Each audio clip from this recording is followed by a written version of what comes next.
모두가 입을 다물지 못했습니다. 반려견 최고의 성지라고 불리는 영국의 캔넬클럽에서 지도에서도 찾기 힘들 만큼 작은 나라인 한국에서 온 진돗개 한 마리가 전문가들을 발칵 뒤집어 놨기 때문인데요. 진돗개를 처음 마주한 수백 명의 전문가들은 수천만 원짜리 혈통 검사도 필요 없다며 손을 놓아버렸습니다. 심지어 몇몇 전문가들은 핏불테리어보다 더 위험하다며 경고하기까지 했고, 해당 소식은 영국 전역을 발칵 뒤집어 놨는데요. 현지 언론에서는 이 진돗개를 등록하면 영국의 모든 공원과 거리가 지옥이 될 것이라며 난리법석이었습니다. 하지만 이렇게 모두에게 외면받던 이 진돗개는 단 한 번의 시연에서 보여준 말도 안 되는 행동으로 영국 150년 전통의 반려견 최고 성지를 완전히 뒤집었다고 합니다. 그렇다면 도대체 이 진돗개가 현장에서 어떤 행동을 보여줬던 건지 함께 알아보러 가실까요? 안녕하세요. 저는 영국 캔넬클럽 신규 품종위원회 전 위원장으로 지냈던 매그 카펜터입니다. 오늘은 제가 소피아와 함께 겪었던 특별한 이야기를 들려드리려고 합니다. 며칠 전 저희 집 정원에서 있었던 일이에요. 평소처럼 오후 티타임을 즐기고 있는데 손녀 소피아가 자신의 진돗개와 함께 놀러왔죠.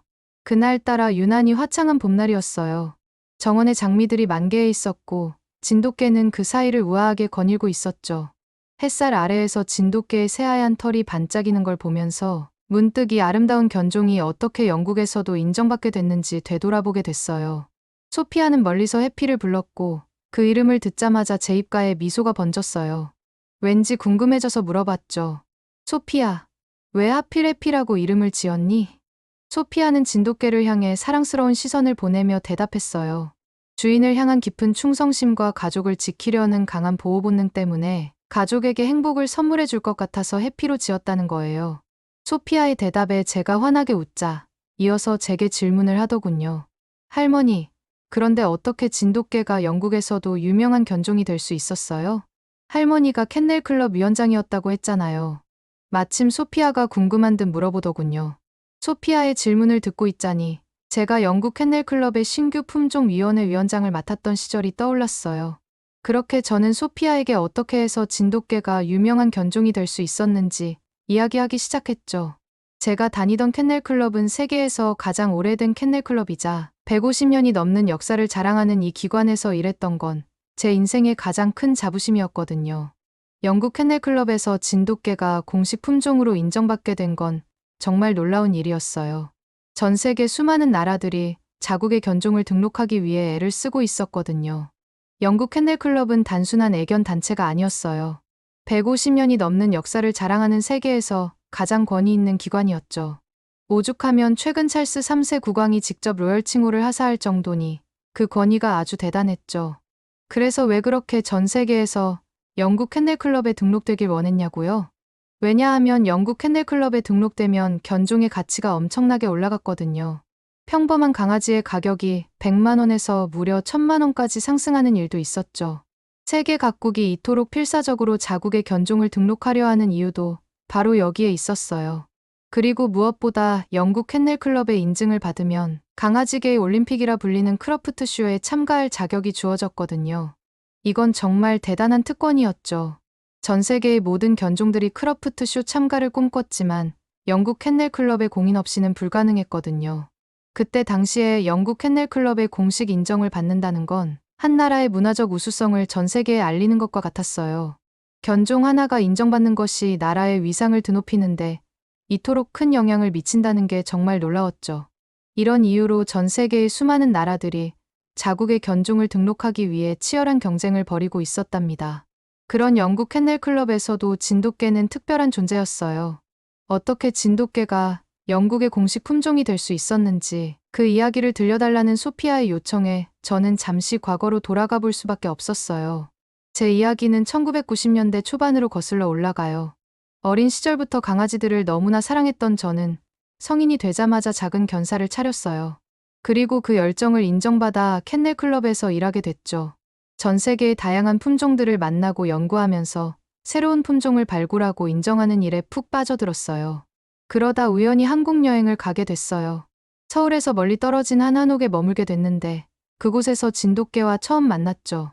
아침 일찍 일어나 한옥 마당을 거닐다가 우연히 마주친 그 모습이 지금도 선명하더군요. 처음 본 순간부터 달랐어요. 그동안 수많은 견종들을 봐왔지만 진돗개의 모습은 특별했죠. 우아하면서도 늠름한 자태, 맑고 총명한 눈빛. 하지만 가장 인상적이었던 건 그 개의 품격이었어요. 마치 고귀한 혈통을 가진 귀족처럼 당당하고 기품 있는 모습이 눈길을 사로잡았죠.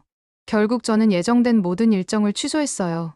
경주도 가보고 싶었고 부산의 해변도 가보고 싶었지만 그 한옥에 머물며 진돗개와 시간을 보내는 게 더 소중하게 느껴졌거든요. 매일 아침 진돗개와 산책을 했어요. 한옥 근처의 좁은 골목길을 걸으며 이 특별한 견종을 관찰했죠. 다른 견종들과는 확연히 달랐어요.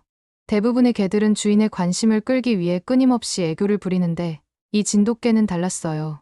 묵직한 존재감으로 제 곁을 지키며 걸었고 가끔 고개를 들어 제 얼굴을 바라보는 눈빛에는 깊은 신뢰가 담겨 있었죠. 절제된 표현으로 애정을 보여주면서도 스스로의 품위는 잃지 않았어요. 한 번은 길가의 포장마차 아저씨가 진돗개를 보시더니 음식을 던져주셨어요. 그런데 놀랍게도 진돗개는 제가 허락하기 전까지 음식에 손을 대지 않았어요. 이런 훈련받지 않은 절제력은 정말 특별했죠. 진돗개의 영리함은 말할 것도 없었어요. 제가 던져주는 장난감을 가져오는 건 기본이고 숨겨둔 물건을 찾아내는 능력도 탁월했죠. 특히 놀라웠던 건 제 기분을 읽는 능력이었어요.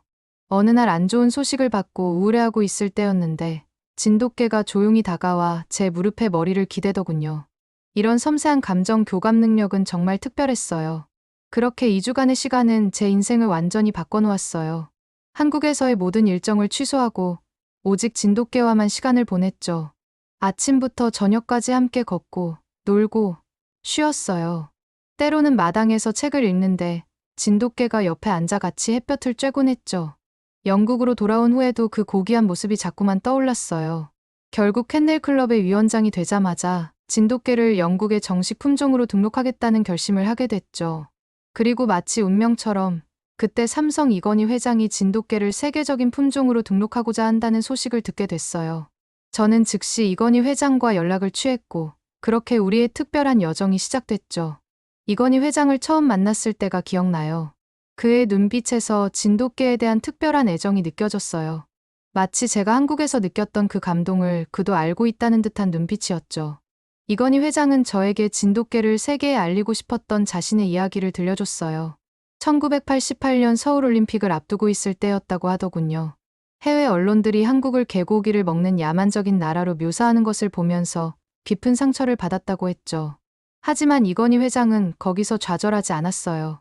오히려 이를 계기로 한국의 우수한 개문화를 세계에 알리겠다는 결심을 했다고 하더군요. 특히 세계 각국의 수많은 개들을 키워본 경험을 통해 진돗개야말로 세계 어디에 내놓아도 손색 없는 최고의 견종이라는 확신을 갖게 됐다고 했죠. 이건희 회장의 이야기는 계속됐어요. 전 세계를 다니며 여러 견종들을 연구했지만 개의 가장 중요한 덕목인 충성심과 희생정신에서는 진돗개를 따라올 수 있는 견종을 찾지 못했다고 했어요. 더구나 진돗개는 단순한 애완동물이 아닌 한국의 역사와 문화가 살아있는 문화유산이었죠. 하지만 그 과정은 순탄치 않았어요. 특히 가장 큰 굴욕을 겪은 건 일본 도쿄 견종협회에서였다고 하더군요. 이건희 회장이 그때의 이야기를 들려주는 동안 그의 목소리에서 당시의 분노가 그대로 느껴졌어요. 그들은 우리의 진돗개를 시바견에서 파생된 품종이라고 주장했습니다. 이건희 회장의 말씀에는 깊은 좌절감이 묻어 있었어요. 수천 년간 우리 민족과 함께해온 진돗개의 역사를 그들은 한순간에 부정해버렸죠. 그 억울함은 당연했어요. 도쿄 견종협회는 근거도 없이 진돗개를 시바견의 아종이라 주장하며 한국 원산지 등록을 거부했거든요. 외견상 비슷한 모습을 보인다는 이유만으로 오랜 세월 함께한 진돗개의 독자성을 완전히 무시해버린 거죠. 이건희 회장은 하지만 우리가 우리 것을 지키지 않으면 누가 지키겠습니까? 저는 그때 멈추지 않고 끝까지 노력했죠. 라는 말을 하면서 그 뒤론 직접 행동에 나섰다고 했어요. 진도로 내려가 수개월간 머물며 순종 진돗개를 찾아 나섰다고 했죠. 처음에는 30마리를 선별했고 이를 150마리까지 늘려가며 순수혈통 확립에 성공했다고 하더군요. 이건희 회장이 들려준 연구 결과는 정말 흥미진진했어요.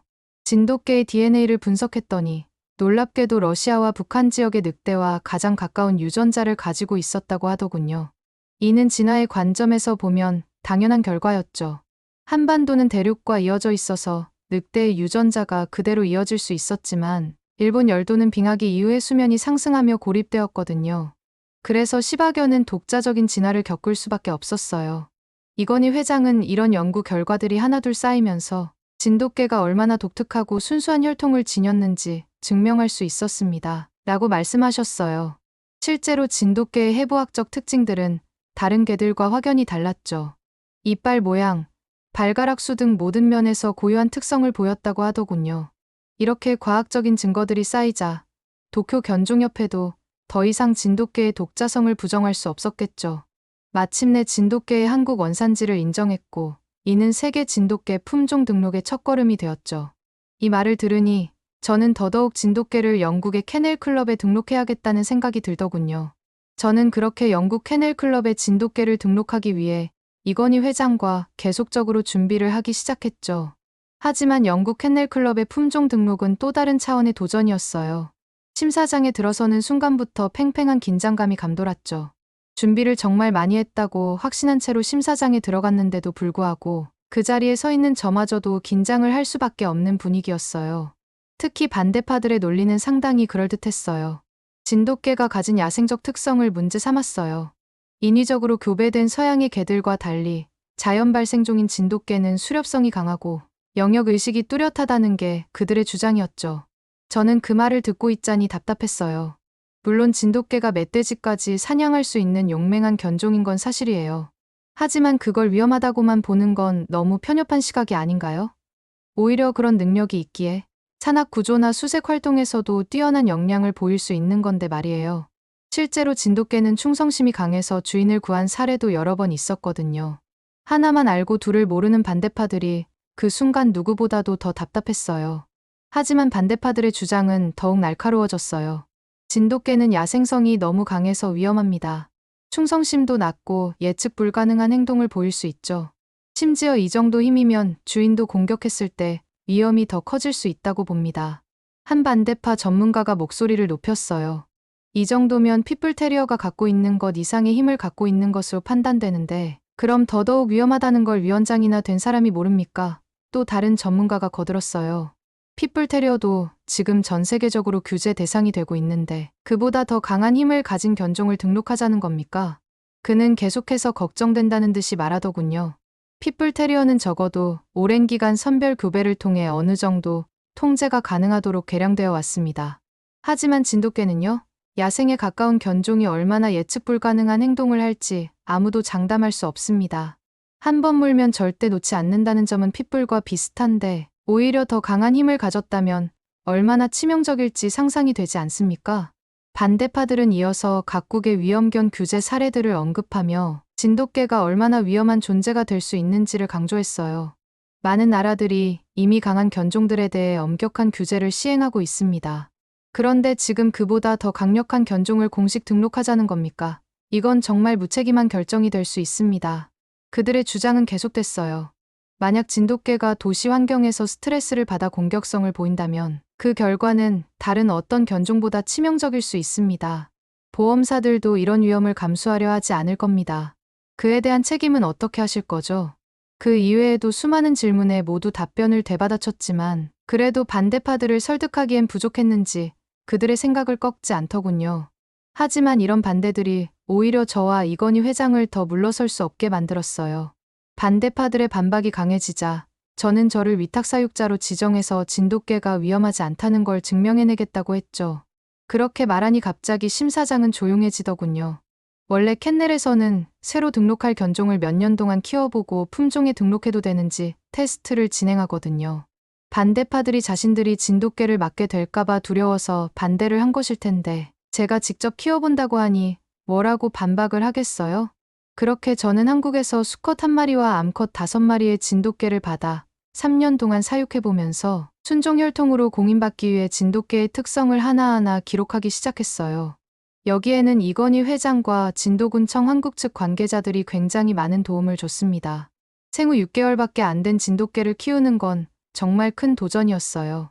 매일매일이 새로운 발견과 놀라움의 연속이었죠. 아이들의 이름은 한국식 의미와 뜻을 담아 대박이와 별이, 보리, 행복이, 사랑이로 지었어요. 그렇게 진돗개 5마리를 키우면서 처음 며칠은 정말 당황스러웠어요. 지금까지 키워본 어떤 견종과도 전혀 달랐거든요. 레브라도는 항상 활발하고 골든 리트리버는 늘 친근했지만 진돗개는 달랐어요. 집에 데려온 첫날, 이 녀석은 마치 오래된 저택의 귀족처럼 차분하게 집안 구석구석을 살피더군요. 제가 키워본 다른 강아지들은 새로운 환경에 들뜨거나 불안해했는데 이 녀석은 달랐어요. 1시간가량 집을 탐색하더니 바로 적응하기 시작했죠. 키우면서 특히 놀라웠던 건 지능이었어요. 어느 날 아침 처음으로 앉아라고 명령했는데 바로 알아듣고 앉는 거예요. 엎드려도 마찬가지였죠. 어떤 품종이든 상관없이 다른 강아지들은 보통 며칠씩 훈련이 필요한데 이 녀석은 마치 이미 알고 있었다는 듯이 바로 따라했어요. 오죽하면 순간 저도 모르게 어머나 하고 소리까지 질렀다니까요. 게다가 산책할 때면 완전히 다른 모습을 보여줬어요. 평소엔 말도 잘 듣고 점잖은데 들판에 나가면 본능이 깨어나는 듯했죠. 한 번은 산책 중에 멀리서 다람쥐가 보였는데 순식간에 사냥개로 변신하더니 쏜살같이 달려갔어요. 그때 처음 알았죠. 이 얌전한 녀석이 이렇게 날렵하고 용맹스러울 수 있다는 걸요. 심지어 어느 날은 땅을 파더니 두더지를 찾아내는 걸 보고 또 한 번 놀랐어요. 이런 부분에서 사냥개의 습성이 나타나는 듯 했어요. 하지만 반대파들이 걱정하는 주인을 공격하는 듯한 습성은 단 한 번도 보여주지 않았어요. 오히려 이 진돗개들은 집 밖에서는 거의 짖지 않는데 누군가 저희 집에 방문하면 마치 다른 개로 바뀐 것처럼 경계하며 짖었죠. 그런데 이런 모습이 오히려 안심이 됐어요. 예상한 대로 충성심이 정말 대단하다는 걸 직접 눈으로 보면서 느꼈거든요. 가장 충격적이었던 건 청결에 대한 집착이었어요. 다른 개들은 산책하다가 아무 데서나 마킹하고 보리를 보는데 이 녀석은 달랐어요. 집에서 한참을 걸어 나가서야 겨우 보리를 봤죠. 처음엔 이상하다고 생각했는데 나중에 알고 보니 이게 진돗개의 타고난 습성이더라고요. 1년 넘게 키워보고 나서 알게 된 거지만 진돗개들은 자신과 주인의 영역 안에서는 자신의 배설물들로 더럽히는 걸 끔찍하게 싫어한다는 게 느껴지더군요. 한 번은 이틀 연속으로 폭우가 내려서 녀석들의 산책을 못 나간 적이 있었어요. 보통 개들은 참지 못하고 실내에서라도 보리를 보는데 녀석들은 끝까지 참더라고요. 비가 그치고 산책을 나갈 때까지요. 이건 암컷이든 수컷이든 상관없이 똑같이 보이는 행동이었어요. 어떻게 보면 진돗개의 특성이라고 할 수도 있죠. 그때 정말 미안하고 안쓰러웠어요. 그 뒤로는 비가 올 것 같은 날이면 미리 산책을 다녀오거나 우비를 씌워서라도 데리고 나가고 왔습니다. 놀라운 건 집 안에서의 모습이었어요. 자기 장난감은 항상 한 곳에 모아두고 털도 스스로 핥아서 깔끔하게 관리하더라고요. 이 정도면 고양이가 아닐까 하는 의심까지 들었어요. 보통 다른 강아지들은 집에만 오면 난장판을 쳐놔서 정리하느라 시간을 보냈었거든요. 덕분에 개 특유의 냄새도 거의 없었어요. 그렇게 아무 사건 없이 흘러가는 줄 알았는데 저는 이 사건 이후로 진돗개를 다르게 생각하게 되었죠. 어느 날은 제가 너무 바빠서 딸에게 진돗개 산책을 부탁했어요. 아침부터 영국 캔넬클럽 등록 관련 서류 작업에 매달려 있었거든요. 딸은 평소에도 대박이를 무척 좋아해서 흔쾌히 산책을 맡아주겠다고 했죠. 그런데 30분쯤 지났을까요? 갑자기 딸의 다급한 전화가 왔어요. 목소리가 떨리고 있었죠. 산책 중에 대박이가 갑자기 앞으로 세게 달려가는 바람에 줄을 놓쳤다는 거예요. 딸은 울면서 엄마, 어떡해요. 저 때문에 대박이가 사라졌어요. 라고 말하더군요. 저는 가슴이 덜컥 내려앉았죠. 순간 머릿속이 하얘졌어요. 아무리 맨날 가던 산책길이라고는 하지만 낯선 환경에서 대박이가 길을 잃으면 어쩌나 하는 걱정이 밀려왔죠. 하던 서류 작업도 내팽개치고 차키를 잡았어요. 딸에게 어디서 놓쳤어? 라고 물으니 집에서 30분 거리의 공원이라고 하더군요. 저는 즉시 공원으로 달려갔어요. 딸은 이미 얼굴이 새빨개져서 울고 있었죠. 저희는 곧바로 공원 구석구석을 뒤지기 시작했어요. 대박아! 하고 목이 쉬도록 외치면서요. 공원 주변의 거리들도 샅샅이 훑었어요. 지나가는 사람들마다 붙잡고 진돗개 한 마리 보셨나요? 라고 물어봐도 되돌아오는 말은 진돗개가 뭔데? 라는 반응이었죠. 그렇게 저희는 2시간이 지나도록 대박이를 찾았지만 털끝도 보이지 않았어요. 날은 점점 어두워지고 있었고 딸의 눈물은 멈출 줄 몰랐어요. 저도 안절부절 못했죠. 근처 경찰서에도 신고했고 주변 동물병원에도 연락했어요. 혹시 몰라서 동네 게시판에 실종견 공고도 올렸죠. 3시간째 저희는 반경을 넓혀가며 찾아다녔어요. 딸아이는 자책하며 계속 울었고 저는 딸을 달래면서도 속으로는 까맣게 겁에 질려 있었죠. 대박이는 무사할까, 배고프진 않을까, 다치지는 않았을까 하면서 온갖 걱정이 마음을 짓눌렀어요. 그렇게 저희는 1시간을 더 돌아다니다 지쳐서 집으로 돌아갔죠. 그런데 이게 어찌 된 일일까요? 집으로 가보니 놀라운 광경이 펼쳐져 있었어요. 대박이는 집 마당에서 아주 열심히 땅을 파고 있었죠. 그것도 정원의 구석진 곳에 마치 자신만의 화장실을 만들듯 깔끔하게 말이에요. 솔직히 집을 이렇게 찾아올 줄 몰랐어요.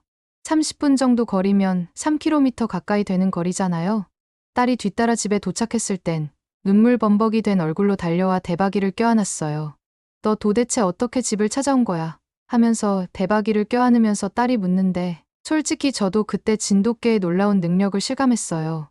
나중에 알고 보니 이건 진돗개의 뛰어난 귀가 본능 때문이었어요. 이 녀석들은 후각이 얼마나 뛰어난지 먼 거리에서도 집과 주인의 냄새를 정확하게 기억하고 찾아온다더군요.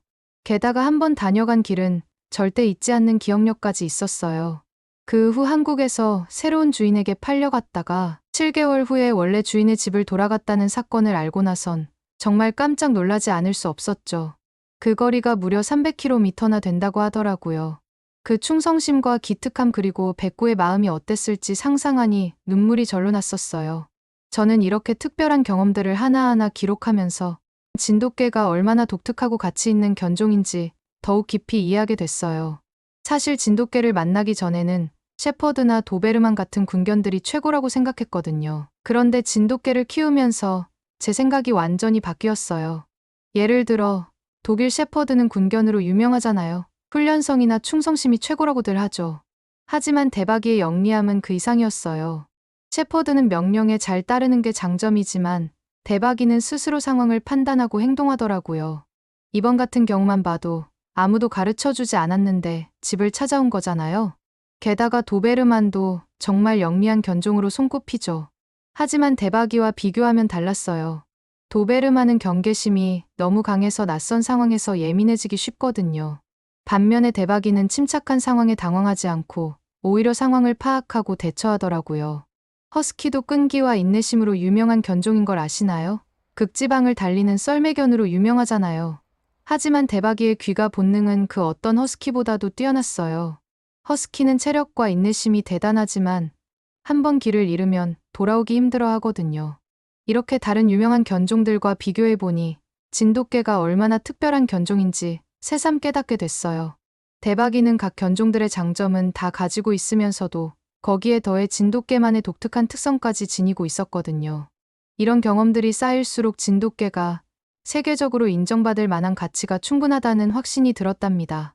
그렇게 진돗개에 대해서 감탄하던 도중 한국에서 보내온 자료들을 확인하는데 정말 놀라웠어요.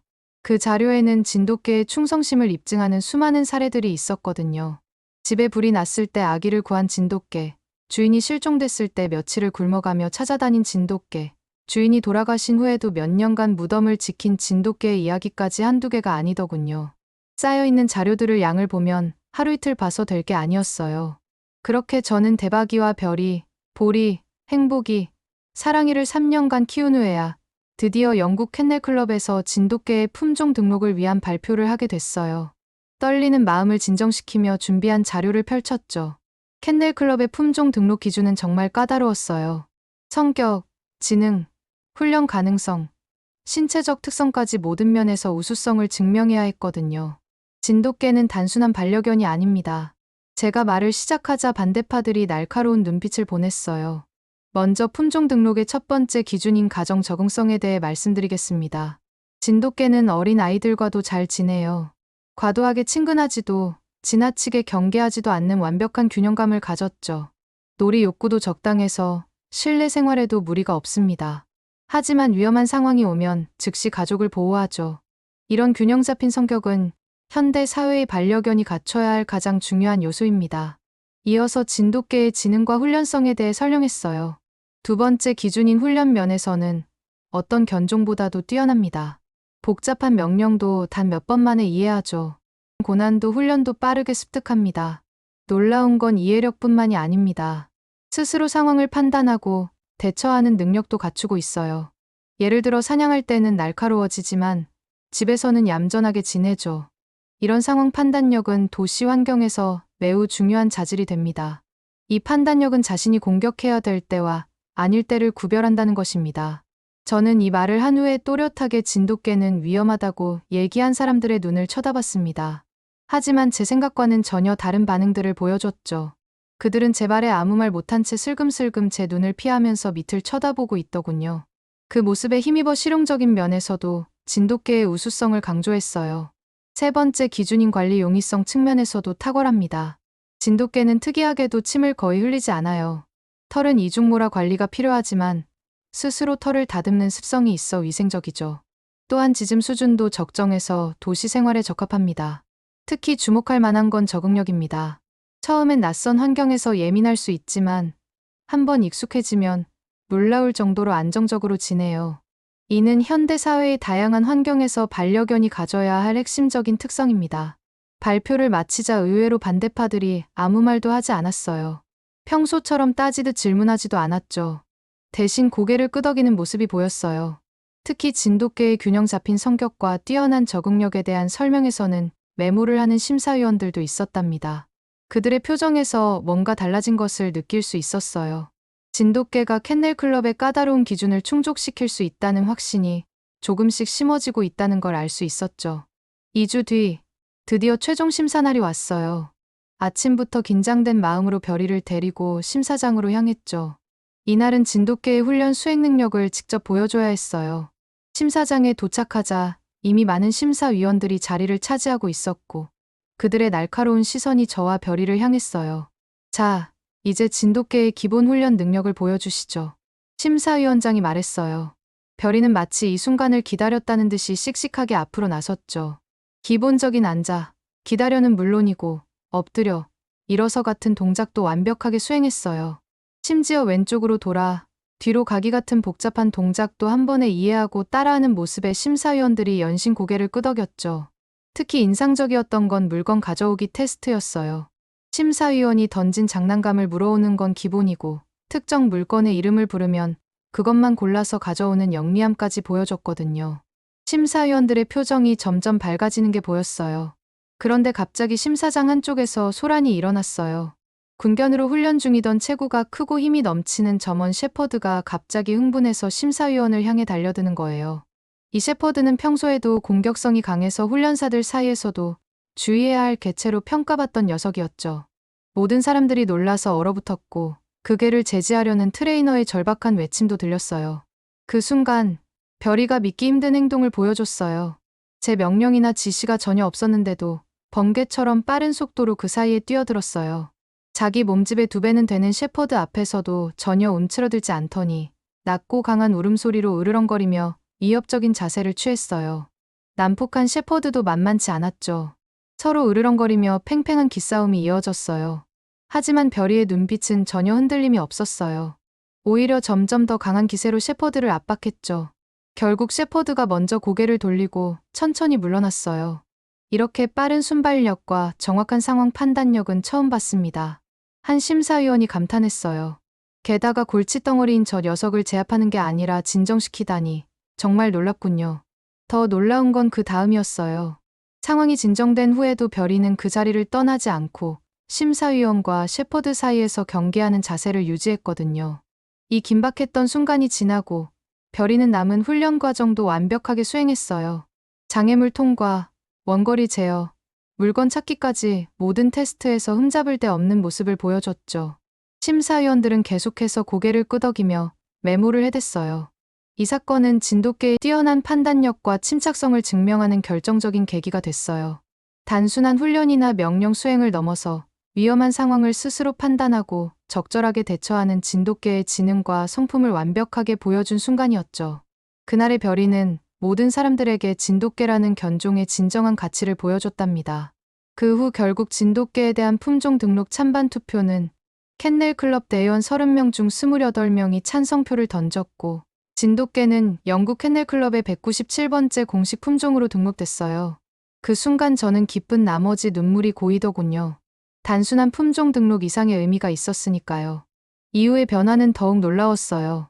이건희 회장이 바라던 대로 유럽권에서 비치는 한국은 이제 더 이상 야만적인 나라가 아니라 동물을 존중하고 그 가치를 세계적으로 인정받는 나라로 자리매김하고 있다고 생각했습니다. BBC를 비롯한 영국의 주요 방송사들이 앞다투어 진돗개를 소개했고 세계 최대 규모의 도그쇼인 크러프트 대회에서는 2위를 차지하는 성과까지 이뤄냈죠. 더 놀라운 건 그 이유였어요. 영국 전역에서 진돗개를 입양하고 싶다는 문의가 쇄도했어요. 특히 인상 깊었던 건 많은 영국인들이 단순히 개를 키우는 것을 넘어 진도와 한국 문화에 대해 깊은 관심을 보였다는 거예요. 어떤 가정들은 진돗개를 입양한 후 직접 진도를 방문하기도 했어요. 영국의 유서 깊은 귀족 가문의 자제가 진도에서 한 달간 머물며 진돗개의 역사를 공부했다는 소식도 들려왔죠. 처음에는 단순한 호기심으로 시작했던 것이 점차 깊은 문화 교류로 발전해 갔어요. 특히 크러프트 애견 대회에서의 성과는 정말 대단했어요. 수백 년의 혈통을 자랑하는 유럽의 명견들 사이에서 당당히 2위를 차지했을 때 전문가들은 진돗개의 우아한 자태와 뛰어난 기품에 찬사를 보냈죠. 심지어 유럽의 저명한 개 행동학자들은 진돗개의 특별한 성격에 주목하기 시작했어요. 성질이 좋고 영리하며 훌륭한 개다. 품성이 좋은 가족용 반려견이 될 것 같다. 아름다운 털을 가지고 늠름한 자태가 인상적이다라는 평가가 쏟아졌죠. 이제 다시 소피아와의 대화로 돌아가 보면 그날 마당에서 보았던 해피의 모습이 더욱 특별하게 다가와요. 20년이 지난 지금 영국에서는 진돗개를 통해 한국 문화를 이해하고 사랑하게 된 사람들이 늘어나고 있어요. 제 이야기를 듣던 소피아는 할머니, 그럼 진돗개가 이렇게 유명해진 건 다 할머니 덕분이네요. 라고 하더군요. 소피아의 말에 저는 고개를 저었어요. 이건 우리 모두의 성과예요. 한국인들의 자부심과 열정, 그리고 무엇보다 진돗개 자체가 가진 특별한 매력 덕분이죠.